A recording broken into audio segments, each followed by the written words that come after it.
Assalamu alaikum. This is a PSA, especially to my brothers and sisters in the Muslim community, and especially to the non-Black Muslims, that y'all need to stop platforming Candace Owens immediately.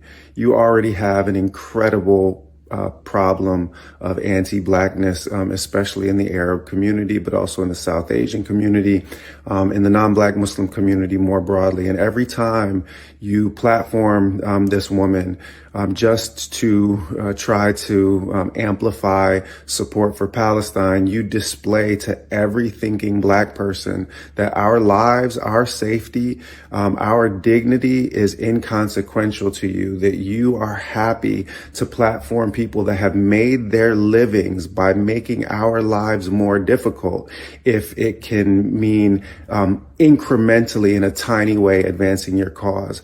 Cut it out. You're costing yourself immeasurably.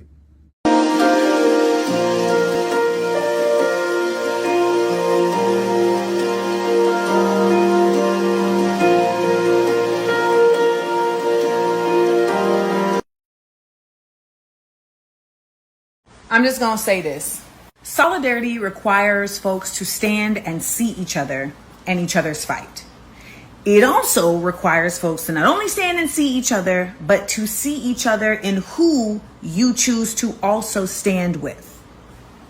I have been seeing a number of platforms that are platforming individuals who have been notoriously, boldly, and consistently anti-Black, who have espoused racist rhetoric as the means for their own livelihood and continued to push this in a way that is incredibly deleterious to the welfare of Black people here in America and the diaspora.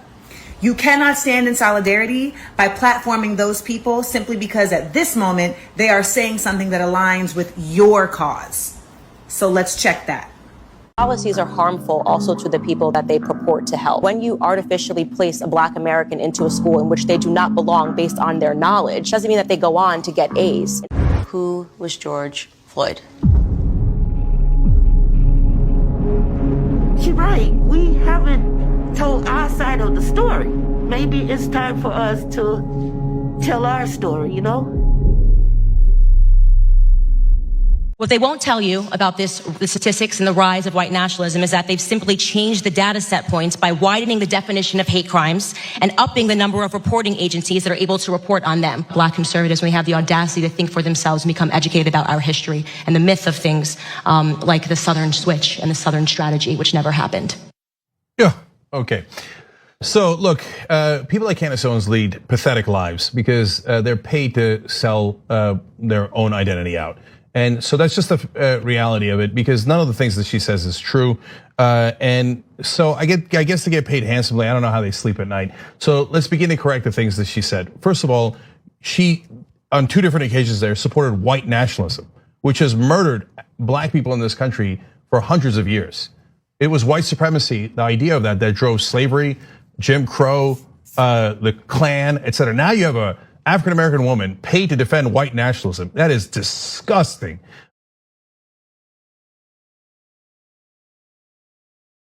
We're actively helping our boyfriends move drugs, which is what Breonna Taylor was actually doing, okay?